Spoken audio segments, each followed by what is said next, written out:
భక్తజనులకు నమస్కారము. శ్రీ గణేశాయ నమః, శ్రీ సరస్వతి నమః, శ్రీ పాదవల్లభ నరసింహ సరస్వతి, శ్రీ గురు దత్తాత్రేయాయ నమః. ఆంజనేయ చరిత్రలో మనం ఇవాళ గరుడ సత్యభామల గర్వభంగం గురించి తెలుసుకుందాం.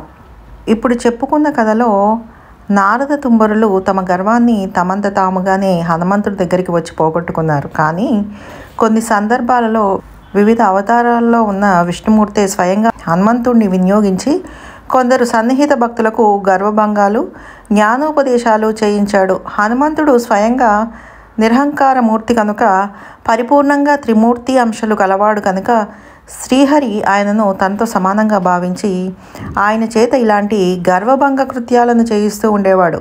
అలాంటి కథలలో గరుత్మంతుడికి సత్యభామకి ఏకకాలంలో గర్వభంగం చేయించిన సన్నివేశం ఎంతో పవిత్రమైనది. గరుత్మంతుడి జన్మే విశిష్టమైనది. వాలకిల్య మహర్షుల తపోబలం వల్ల ఆయన దేవదానువులందరినీ ఒకేసారి జయించగల దివ్య పరాక్రమంతో జన్మించాడు.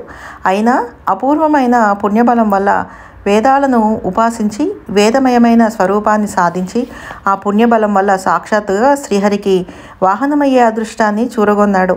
ఆయన కేవలం వాహనంగా పడి ఉండక అనేక యుద్ధాలలో శ్రీహరికి సహాయకుడిగా ఉండి రాక్షసులందరికీ గుండెదడ పుట్టేలాగా విజృంభిస్తూ ఉండేవాడు. తన తల్లి వినాతాదేవికి దాసియోగం పట్టినప్పుడు ఒంటరిగా దేవలోకం మీదికే యుద్ధానికి వెళ్ళి దేవతలను, దేవేంద్రుని, వజ్రాయుధాన్ని ఒంటి చేత్తోనే ఓడించి అమృత కలశాన్ని బహిరంగంగా లాక్కువచ్చిన ఆ అమృతం మీద కలలో కూడా ఆశపడని జితేంద్రుడు ఆయన. ఇక నాగుల మీదికి దూకడం అంటే ఆయనకు నల్లేరు మీద బండే. ఈ విధంగా ముల్లోకాలలోనూ ప్రసిద్ధమైన జాతులన్నీ గరుత్మంతుడి పరాక్రమాన్ని గుర్తించి తెగ పొగడేస్తుంటే క్రమంగా ఆయనకు కూడా నా అంతటి వీరుడు లేడని ఆలోచన బయలుదేరింది. అది క్రమంగా గర్వంగా మారి విష్ణుమూర్తి ఎదుట కూడా 1-2 సార్లు వ్యక్తమయ్యింది. స్వామికి గరుత్మంతుడి మీద అపారమైన ప్రేమ, అమృతం మీద కూడా ఆశపడని ఈ జితేంద్రుడికి ఈ గర్వం ఎలా పట్టుకుందబ్బా అని ఆయన కొంచెం కించబడి సమయం కోసం ఎదురు చూడసాగాడు. ఈలోగా కృష్ణావతారం వచ్చింది. ఒక రోజున శ్రీకృష్ణుడు సత్యభామాదేవి దగ్గర ఉండగా నారద మహర్షి వచ్చి శ్రీకృష్ణుని స్తుతిస్తూ, దేవదేవ, నువ్వు సాక్షాత్తు శ్రీహరివయ్యా, నువ్వు ఎక్కడ ఏ అవతారం ఎత్తినా లక్ష్మీదేవి నిన్ను వదిలిపెట్టకుండా నీ వెంటే అవతరిస్తోంది. అలాంటి లక్ష్మీ అవతారాలలో కల్లా సీతాదేవి అవతారాన్ని మించిన లక్ష్మీ అవతారం నాకు ఇంకెక్కడా కనిపించలేదు. ఆనాటి రాముడే ఈనాటి శ్రీకృష్ణుడు అయ్యాడు. అది నాకు సులభంగా తెలుస్తూనే ఉంది. కానీ ఈనాడు ఇంతమంది భార్యలయ్యే వీళ్ళలో ఆ సీతాదేవి అవతారం ఎవరో గుర్తుపట్టడం నా వల్ల కావటం లేదు అన్నాడు. ఆ మాట వింటూనే సత్యభామ మండిపడి, ఏమిటా పిచ్చి మాటలు? స్వామివారికి నిజమైన భార్యను నేనే, వారికి నిజమైన ప్రాణాన్ని నేనే. స్వామి విష్ణువైతే లక్ష్మిని నేనే. ఇందులో నీకు అర్థం కానిది ఏమిటి అని గద్దించింది. నారదుడు అయోమయంగా శ్రీకృష్ణుడి వంక చూశాడు. శ్రీకృష్ణుడు నిండుగా నవ్వి, నీకు సందేహం ఎందుకయ్యా? మా సత్య చెప్పిన సందేహమేనా? అయినా ఆనాడు నన్ను సీతాదేవిని ప్రత్యక్షంగా చూసిన ఆంజనేయుడు ఇంకా జీవించే ఉన్నాడు కదా, అతన్ని పిలుస్తానుండు, అతనే నీకు సాక్ష్యం చెప్తాడు అనేశాడు. నారదుడు పొంగిపోయి, ఆ మాట బాగుంది అన్నాడు. సత్యభామ మూత తిప్పి, స్వామివారి చెబుతున్నా నీకు సాక్ష్యాలు కావాలా అని విసుక్కుంది. శ్రీకృష్ణుడు మాత్రం మాటలు పట్టించుకోకుండా హడావిడిగా చప్పట్లు కొడుతూ తనే స్వయంగా గరుత్మంతుడిని గొంతెత్తి పిలిచాడు. వైకుంఠంలో పనిపాడు లేక కొనికిపాట్లు పడుతున్న గరుత్మంతుడు ఈ అరుపులకు తుల్లిపడి వేదమయమైన తన రెక్కలు చాచి రివ్వును ఎగురుతూ క్షణంలో శ్రీకృష్ణుడి ముందు వాలాడు. శ్రీకృష్ణుడు గరుత్మంతుడి నమస్కారాలు కానీ వినయవాక్యాలు కానీ పట్టించుకోకుండా, నువ్వు ఉన్నమాటన గంధమాదన పర్వతానికి వెళ్ళి మన హనుమంతుడిని ఉన్నపలాన పిలుచుకురా, తొందర పని ఉంది, బయలుదేరు అనేశాడు. గరుత్మంతుడు రెండో మాట మాట్లాడకుండా ఆకాశంలోకి ఎగిరి గంధమాదన పర్వతం చేరాడు. ఆ అరటి తోటల సువాసన పరమ మనోహరంగా ఉంది.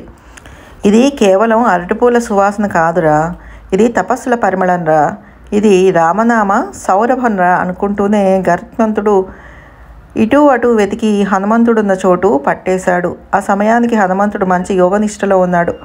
బాహ్యస్మృతి లేదు. గరుత్మంతుడు ఇంత హడావిడిగా వచ్చినా ఆయనకు ఏమీ తెలిసినట్లేదు. అరే, ఇతను మంచి ధ్యానంలో ఉన్నట్టున్నాడు. సాక్షాత్తు శ్రీహరి దూత దగ్గరికి వస్తే గుర్తించలేని ధ్యానం. ఇదేం ధ్యానం? ఈ ధ్యానం తగలబట్టట్టే ఉంది. అయినా ఇవన్నీ మనకెందుకు? మనకు శ్రీహరి ఆజ్ఞ ముఖ్యమని ఆలోచించి గరుత్మంతుడు బిగ్గరగా ఆంజనేయుని పిలిచి, ఆంజనేయ, ఆంజనేయ, శ్రీకృష్ణుల వారు నిన్ను పిలుస్తున్నారు, లేలే, త్వరగా రా అని చాలాసార్లు పిలిచాడు. ఆంజనేయుడికి ఆ పిలుపు అందినట్లు లేదు. ఆయన ఉలకలేదు, పలకలేదు. ఆలస్యం అయిపోతోందని గరుత్మంతుడికి ఆదుర్దాగా ఉంది. శ్రీకృష్ణుడు పేరు చెప్పినా కూడా ఈ ధ్యానాలు ఏమిటని కోపంగా ఉంది. మనసులో గర్వం అనేది ఉంటే అది మనకు తెలియకుండానే రకరకాల పిచ్చి పనులు చేయిస్తూ ఉంటుంది. ఆంజనేయుడు ఎంతసేపటికి లేవకపోయేసరికి గరుత్మంతుడికి కొంచెం సరదా పుట్టి తన గద్ద ముక్కును ఆంజనేయుడి చెవిలో పెట్టి పొడుస్తూ కృష్ణ కృష్ణ అని గట్టిగా అరిచాడు.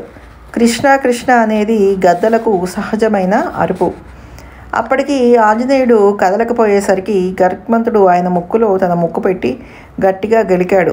గాఢ సమాధిలో ఉన్న ఆంజనేయుడికి ఏదో దుర్వాసన కొట్టినట్లయింది. ఇది పాముల్ని నమిలిమింగిన నోరు. ఆ కంపుతో పాటు ఇప్పుడు దీనిలో గర్వపు కంపు కూడా చేరిందేమిటి అనుకున్నాడు ఆంజనేయుడు. వజ్రపు పోటు వంటి గద్దముక్కు పోట్లు తగిలిన ఆంజనేయుడు నిశ్చలంగా అలాగే కూర్చుని ధ్యానంలోంచి బయటకు వస్తున్న దానికి సూచనగా బహిరంగ ప్రాణాయామం మొదలుపెట్టాడు. గరుత్మంతుడు అది గుర్తించి, అమ్మయ్య, మా వాడికి ఒళ్ళు తెలిసినట్లుంది, ఇక ధ్యానంలోంచి బయటకు వస్తాడు కాబోలు అనుకుంటూ కొంచెం దూరంగా నించున్నాడు. ఇంతలో హనుమంతుడు కుడి ముక్కులోంచి వదిలే గాలి యంత్రపు గొట్టంలోని గాలిలాగా తోసుకొచ్చి ఆ వేగానికి దూరాన నిలబడ్డ గరుత్మంతుడు ఎగిరి వెలకిలా పడ్డాడు. ఇదేమిటో అర్థమయ్యే లోపలే ఆంజనేయుడు ఎడమ ముక్కుతో లోపలికి గాలి పీల్చసాగాడు. లోపలికి పీల్చే ఆ గాలి వేగం గరుత్మంతుడిని ఒక్కసారిగా గుంజేసింది. అతను వశం తప్పిపోయి ఆంజనేయుడి ముక్కులోకి కొట్టుకొని ముక్కుల్లో దూరేందుకు చోటు చాలక ముక్కు పుటాల దగ్గర ఆగిపోయాడు. ఆంజనేయుడు ఇంకా గాలి పీలుస్తూనే ఉన్నాడు. ఆ ఒత్తిడికి గరుత్మంతుడికి ఒళ్ళు పిండేసినట్లయి ప్రాణాలు కడబట్టి గిలగిలలాడాడు. ఇంతలో ఆంజనేయుడి పూరకం పూర్తయ్యి కుంభకం ప్రారంభించాడు. దాంతో ముక్కల దగ్గర గాలి ఒత్తిడి తగ్గిపోయి గరుత్మంతుడు ఎండిన పన్నల్లే రాలి కింద పడ్డాడు. కదిలేందుకు కూడా ఓపిక లేక కొంతసేపు అక్కడే సొమ్మసిల్లిపడి ఉండి ఇక లేద్దాం అనుకుంటుండగా ఆంజనేయుడు కుంభకం పూర్తి చేసి మళ్ళీ కుడిముక్కులోంచి గాలి వదిలిపెట్టాడు. ఈ మాటు గాలి దెబ్బకు గరుత్మంతుడు కొండ చివరికెళ్ళి కొట్టుకున్నాడు. తల పగిలినంత పనైంది. మళ్ళీ ఇంతలో ఆంజనేయ స్వామి పూరకం ప్రారంభించాడు. ఆ గాలి మళ్ళీ గరుత్మంతుడిని గుంజి ఆంజనేయుడి ముక్కుపుటాల దగ్గర ఉతికిన బట్టను పిండేసినట్టు పిండేసింది. మళ్ళీ ఆంజనేయుడు రేచకం చేసేటప్పుడు గరుత్మంతుడు మరో కొండకు వెళ్ళి కొట్టుకున్నాడు. ఇలా గాలిలో తేలిపోయే ఎండుటాకులాగా ఆంజనేయుడి రేచక పూరకాలలో ఇటు అటు ఎగిరిపడుతున్న గరుత్మంతుడు మెల్లిగా బలం కూడగట్టుకుని నిలదొక్కుని ఒక చోట నిలబడ్డాననుకున్నాడు. కానీ అది నిలదొక్కుకోవటం కాదు. ఆంజనేయుడు ప్రాణాయామాలు పూర్తయి ఆయన పూర్తిగా బాహ్యశృతిలోకి వచ్చి కళ్ళు తెరిచి చూస్తున్నాడు. అందువల్ల గరుత్మంతుడు తన కాళ్ళ మీద నిలబడగలిగాడు. అయినా అతనికి భయం వేయలేదు. శ్రీకృష్ణుడు త్వరగా రమ్మన్నాడనే మాట మనసులో పడి ఉండటం వల్ల జరిగిన హడావిడంతా మర్చిపోయి ఆంజనేయుడి దగ్గరికి వెళ్ళి వేరే మర్యాద మాటలేమీ లేకుండా శ్రీకృష్ణుల వారు రమ్మంటున్నారు, త్వరగా నడు అన్నాడు. ఆంజనేయుడు గుర్రగా చూసి మౌనంగా ఊరుకుండిపోయాడు. దాంతో గరుత్మంతుడికి చిర్రెక్కి వీడు వచ్చేదేమిటి, మనమే ముక్కును కరుచుకొని లాక్కుపోదామని తోచి రివున ఆకాశంలోకి ఎగిరి గద్ద పద్ధతి ప్రకారం ఆంజనేయుడి చుట్టూ చక్కర్లు కొట్టసాగాడు. ఆంజనేయుడు గరుత్మంతుడి ఉద్దేశం గుర్తించి మెల్లగా తన తోక ఆకాశంలోకి పెంచేశాడు. తోక పైకి పోతున్న కొద్దీ గరుత్మంతుడు ఇంకా ఎగురుతున్నాడు. తోక మేఘాలను దాటింది. అప్పటికే బాగా అలసిపోయిన గరుత్మంతుడు మేఘాలను దాటి ఎగిరేసరికి కొంచెం అలసట ఎక్కువై ఆ తోక మీదే విశ్రమించాడు. కొంచెం అలసట తగ్గాక సరదా పుట్టింది. మన సత్తా చూపించాలనిపించింది. దాంతో తోక మీద కూర్చుని తోకనే కొరకసాగాడు. గరుత్మంతుడి ముక్కంటే సామాన్యమా? అది 100 వజ్రాయుధాల పెట్టు. ఆ పోట్లకు హనుమంతుడికి చుర్రుమంది. దాంతో హనుమంతుడు తన తోకను పెంచి ఆ తోకతోనే గరుత్మంతుడిని చుట్టి గట్టిగా బిగదీశాడు. ఆ దెబ్బతో గరుత్మంతుడి పక్కటెముకలు విరిగి కళ్ళు తిరిగి ఇవాళ్టితో మన పని ఆఖర్రా బాబు అనిపించింది. కానీ ఇంతలో హనుమంతుడు తన తోకను గిరిగిరా తిప్పి చుట్లు సడలించి గరుత్మంతుడిని గాల్లోకి విసిరేశాడు. ఆ విసురుడికి గరుత్మంతుడు నక్షత్ర మండలం దాటి శింశుమర మండలం దాటి ధ్రువమండలాన్ని కూడా దాటి సూటిగా పాలసముద్రంలో పడ్డాడు. శ్రీవారి దయ వల్ల నేల మీద పడకుండా సముద్రంలో పడ్డాడు కనుక ప్రాణాలు పోలేదు. పైగా అది అమృతమయమైన పాల సముద్రం కావటం వల్ల విరిగిన ఎముకలు మళ్ళీ అతుక్కొని రాలిపోయిన రెక్కలు మళ్ళీ మొలిచి ప్రాణాలు కుదుటపడ్డాయి. దాంతో గరుత్మంతుడు బ్రతుకు జీవుడా అనుకుంటూ ఒడ్డుకు ఈదుకు వచ్చి అవన్నీ తనకు తెలిసిన ప్రదేశాలే కనుక కంగారు పడకుండా కొంచెం సేపు విశ్రమించి ఇక ఆంజనేయుడి దగ్గరికి పోయేందుకు దమ్ము చాలక సరాసరి శ్రీకృష్ణ పరమాత్మ దగ్గరికే వెళ్ళి తల వేలాడేసుకొని నిలబడ్డాడు. గరుత్మంతుడి వాలకం నీరసం చూసేసరికి శ్రీకృష్ణుడికి నవ్వు వెళ్ళుకొస్తోంది. కానీ అది బయటపడకుండా ఆయన దాచుకుంటున్నాడు. ఆ మాట గరుత్మంతుడికి కూడా తెలుస్తూనే ఉంది. తల కొట్టేసినట్లుంది. అయినా చేయగలిగింది లేక మౌనంగా ఊరుకుండిపోయాడు. శ్రీకృష్ణుడు ఆంజనేయుడేడి అని ఇటు అటు వెతికి, ఏమిటి నువ్వు పిలిచినా రాలేదా? లేకపోతే అతనున్న చోటు నీకు దొరకలేదా? అవునులే, అతను కోతి కదా, ఏ చెట్ల మీద గంతులేస్తున్నాడు అన్నాడు. గరుత్మంతుడికి స్వామి సర్వజ్ఞుడని బాగా తెలుసు. ఇక ఆయన దగ్గర దాపరికం ఎందుకని జరిగిందంతా తూచా తప్పకుండా చెప్పి, దేవా బ్రతుకుంటే బలసాకు తినవచ్చు, నన్ను మాత్రం ఆ హనుమంతుడి దగ్గరికి పంపబోకు అని చేతులెత్తి నమస్కారం పెట్టేశాడు. శ్రీకృష్ణుడు గరుత్మంతుడు భుజం తట్టి, అదేమిటయ్యా, ఏదో ఒకసారి అలా జరిగిందని ఎప్పుడూ అలా జరుగుతుందా? నీలాంటి మహావీరుడు ఒక కోతికి భయపడడం ఏమిటి అన్నాడు. గరుత్మంతుడు నెత్తి మీద చేతులు పెట్టుకుని నమస్కారం పెట్టి, మహాప్రభో, నువ్వు ఏ పనైనా చెప్పు కానీ ఈ పని మాత్రం చెప్పకు. నాకు మనస్సులో మొలిచిన గర్వం దిగిపోయింది, నన్ను బ్రతికి ఉండని అని బహాటంగానే మొరపెట్టేశాడు. అయినా శ్రీకృష్ణుడు వదిలిపెట్టలేదు. అంత పిరికి మాటలు మాట్లాడకయ్యా, నీ పరాక్రమం నీకు తెలియదు. అయినా నీకు నేను ఒక ఉపాయం చెప్తా విను. ఈ మాట హనుమంతుడి దగ్గరికి వెళ్ళి శ్రీకృష్ణుల వారు పిలుస్తున్నారని చెప్పబోకు, సీతారాములు పిలుస్తున్నారని చెప్పు, భయం లేదు పోయిరా అంటూ శ్రీకృష్ణుడు సగౌరవంగా సత్యభామ వంక చూశాడు. సత్యభామ పొంగిపోయింది. గరుత్మంతుడు కుంగిపోయాడు. అయినా స్వామివారి మాట కాదనలేక ప్రాణాలకు తెగించి గంధమాదనానికి బయలుదేరాడు. మళ్ళీ హనుమంతుడు గాఢ సమాధిలోనే ఉన్నాడు. గరుత్మంతుడికి గుండెలు దడదడలాడాయి. అయినా ధైర్యం కూడగట్టుకుని దూరంగా నిలబడి చేతులు జోడించి, రామభక్త శిఖామణి వీరాంజనేయ, సీతారాములు నిన్ను చూడాలనుకుంటున్నారయ్యా, నీ కోసం ఎదురు చూస్తున్నారయ్యా, తర్వాత నీ చిత్తం, జై సీతారాం జై సీతారాం అని ఇలా ప్రార్థించసాగాడు. జై జై రామ్ జై హనుమంత, జై జై రామ్ జై బలవంత, జై జై రామ ప్రియదాస, జై జై రామాద్భుత దూత, జై జై రామ సహచారి, జై జై రామ ప్రియకారి, జై సీతారామ భక్త, జై సీతారామ బంధు, జై వినతావన ధీర, జై సచ్చిదానంద ధార. అంతే, గరుత్మంతుడి ప్రార్థనను వినగానే కొరడాతో కొట్టినట్టు ఉలిక్కిపడి లేచాడు హనుమంతుడు. లేస్తూనే జై సీతారాం జై సీతారాం, ఎవరయ్యా ఈ నామస్మరణ చేస్తున్న పుణ్యాత్ముడు అంటూ ఇటు అటు చూశాడు. గరుత్మంతుడు ఇంకా జై సీతారాం అంటూనే ఉన్నాడు. ఆంజనేయుడు ఆనంద బాష్పాలు రాలుస్తూ గరుత్మంతుడి మీద పూలు చల్లాడు. నీళ్లు తెచ్చి కాళ్ళు కడిగాడు. దొప్పలతో తేదలు తెచ్చి తాగమనిచ్చాడు. మెల్లో పూలమాలలు వేశాడు. ప్రదక్షిణ నమస్కారాలు చేశాడు. చేతులు దోసులు పట్టి, చెప్పవయ్యా, సీతారాములు ఇప్పుడు ఎక్కడున్నారు, ఏమని ఆజ్ఞాపిస్తున్నారు, మళ్ళీ చెప్పు అన్నాడు. గరుత్మంతుడికి నిలవెల్లా ఆశ్చర్యమైపోయింది. రామభక్తి అనే పదానికి అర్థమేమిటో కొత్తగా తెలిసినట్లు అనిపించింది. ఆయన మరోసారి ఆంజనేయుడికి నమస్కరించి, రామభక్త, సీతారాములు ఇప్పుడు పశ్చిమ సముద్ర తీరాన ద్వారకా నగరంలో ఉన్నారు. వీలుగా ఉంటే నిన్నొకసారి రమ్మంటున్నారు. సీతామాత నిన్ను చూడాలని తొందరపడుతోంది అన్నాడు. హనుమంతుడు ఈ మాటలు విని ఆనంద బాష్పాలు పెరిగిపోయి సంతోషంతో గంతులేసి మెల్లగా తేరుకొని, నాయనా గరుత్మంత, వెంటనే బయలుదేరదాం పదా, చాలా దూరం ఉంది, నువ్వు ఎగురుతూ వెళ్తే ఆలస్యం అవుతుంది, నా భుజం మీద కూర్చో, త్వరగా వెళ్ళిపోదాం అన్నాడు. గరుత్మంతుడికి ఆంజనేయుడు భుజం మీద కూర్చోవడం అనేసరికి భయం వేసి ఒళ్ళంతా వణికిపోయింది. అది గుర్తించి ఆంజనేయుడు, నువ్వు రామవార్త తెచ్చిన పుణ్యాత్ముడివి, నువ్వే ముందు నడు, నీ వెనకాలే నేను నడుస్తాలే అన్నాడు అన్నయంగా. గరుత్మంతుడు మరోసారి ఆశ్చర్యపోతూ ముందుకు సాగాడు. అక్కడ ద్వారకా నగరంలో గరుత్మంతుడు బయలుదేరంగానే శ్రీకృష్ణుడు గబగబా తన అలంకారాన్ని మార్చేసి ధనస్సు బాణాలు తెప్పించి శ్రీరాముడిలాగా వేషం వేసుకున్నాడు. అలా వేసుకుంటూనే, సత్య, నువ్వు త్వరగా సీతాదేవి వేషం వేసుకో, లేకపోతే ఆ ఆంజనేయుడు వచ్చాడంటే కొంప మునుగుతుంది. మన గరుత్మంతుడు కథ ఏమైందో విన్నావుగా అన్నాడు. సత్యభామాదేవి ఎంత ప్రయత్నం చేసినా ఆవిడకు సీతాదేవిలాగా నడవడం కానీ, చూడటం కానీ, మాట్లాడడం కానీ చేత కాలేదు.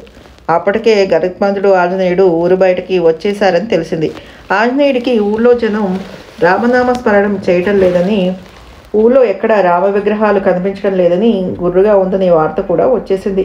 ఈ వార్తలు విని సత్యాదేవి మరింత ఏకాగ్రంగా ధ్యానం చేసి తనలోకి లక్ష్మీకళను తెచ్చుకోవాలని ప్రయత్నం చేసింది. అయినా రవ్వంత కూడా సాధ్యం కాలేదు. సత్యభామాదేవికి యోగ విద్యలో మంచి ప్రావీణ్యం ఉండేది.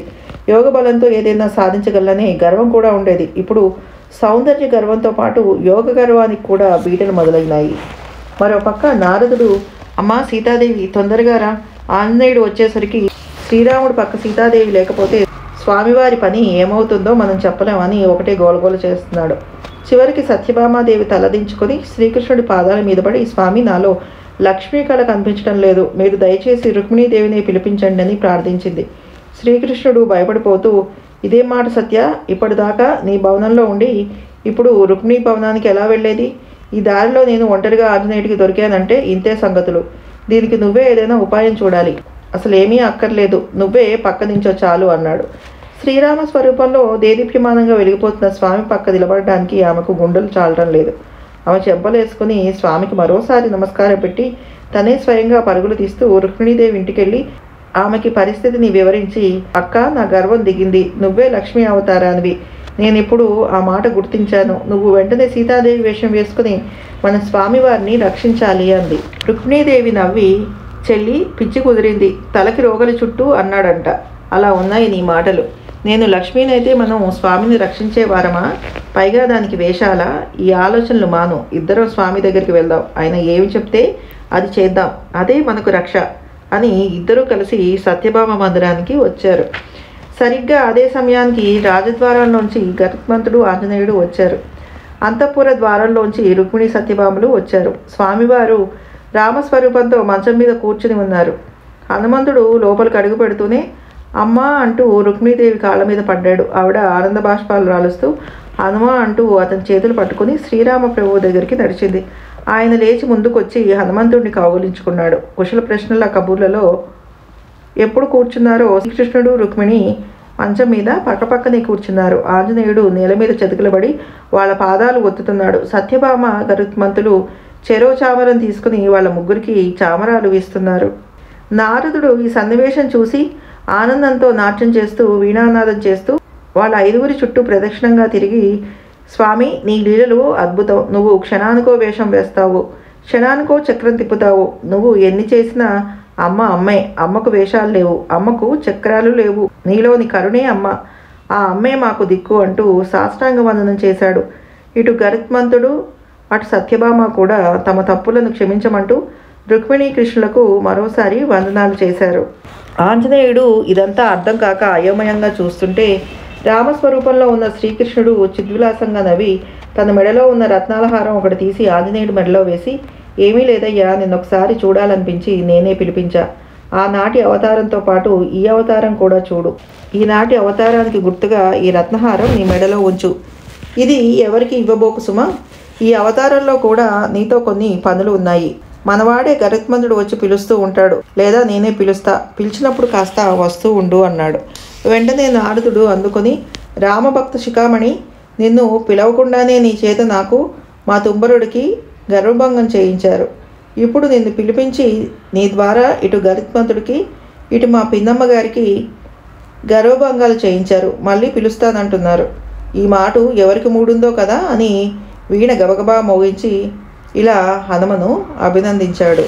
వాయునందన అభినందన, భక్తచందన అభినందన, వార్తీలంగన వానరేశ్వర, వాలవెళ్ళిత ప్రణవశోభిత, దగ్ధరిపుపుర దుగ్ధ సుష్మిత, జగ్ధ మధువన ముగ్ధ సుందర, రామచంద్రుడే సద్గురుండగు తత్వవిద్వర అభినందన, భక్తి బలముచే గర్వమంటిని సచిదనందన అభినందన. తాత్పర్యం: దగ్ధ రిపుపుర, శత్రునగరమైన లంకను కాల్చినవాడ, దుగ్ధ సుష్మిత, పాలవలే తెల్లనైన మందహాసం కలవాడ, జగ్ధ మధువన, మధువనాన్ని తిన్నవాడ, ముగ్ధ సుందర, సమ్మోహనాన్ని కలిగించే సౌందర్యం కలవాడ. ఆ తర్వాత నారద మహర్షి చేస్తున్న హాస్య ప్రసంగాలకు అందరూ నవ్వుకున్నారు.